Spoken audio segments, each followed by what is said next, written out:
Concussion.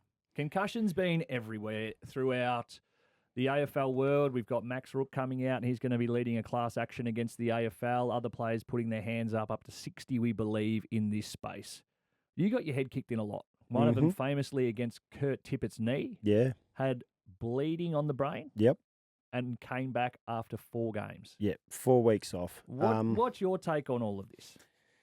Yeah, it's a bit of a, what do they call it, a Pandora's box. If you open it and the class action gets up, then whether you've had 1 concussion or you've had 100 concussions, there is a case for you. So for me, I think concussion is a part of the game, and it will be, unfortunately. Yep. I think a lot more these days the AFL look after the players or try to protect them from concussion. But if it's going to get to a point where there's going to be class actions, people suing the AFL, I think it will be as of 2024.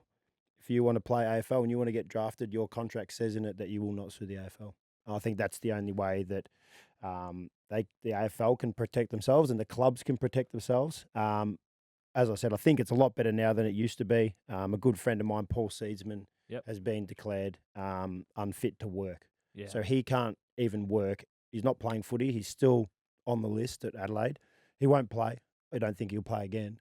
But he's declared unfit to work. Like his in quality any of form. life is not ideal. Can't be around bright lights, can't exercise too much, constant headaches. Yeah, and I was with him on the weekend and talking to him about this, and he doesn't actually know.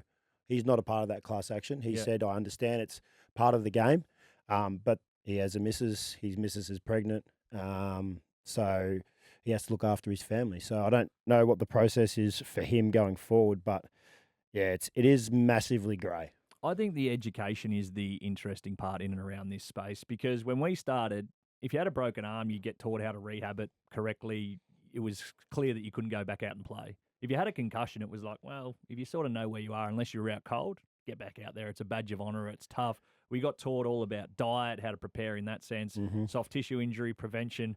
There was no real education, and I'm not completely sure at Clubland there still is in and around this space as to how serious this is, symptoms to look for, sort of, and I guess the compounding issues if you do go back out, and then the higher risk you put yourself in, because, you know, we all were concussed at some point, I would say, the early part of our career, and you just roll back out there and we're like, oh, well, I can't really remember that game, how to play. Yeah, exactly. And that's the scary bit, because you actually, sometimes the most innocuous knock, you can actually get concussed and then continue on playing. And then you've seen obviously the really bad ones, which I had.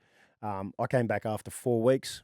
Probably shouldn't have. Bleeding on the brain. As soon as the bleeding had stopped and it was like scar tissue on the brain, they said I was right to play. And that was the second opinion. The first opinion was 12 weeks. Yeah. Second opinion was 6. After 4, I felt like I was right to play. It was my choice. The doctor ticked off on it. Got through the game okay. Build confidence in that after a few weeks, but looking back, I probably should have taken a bit longer off.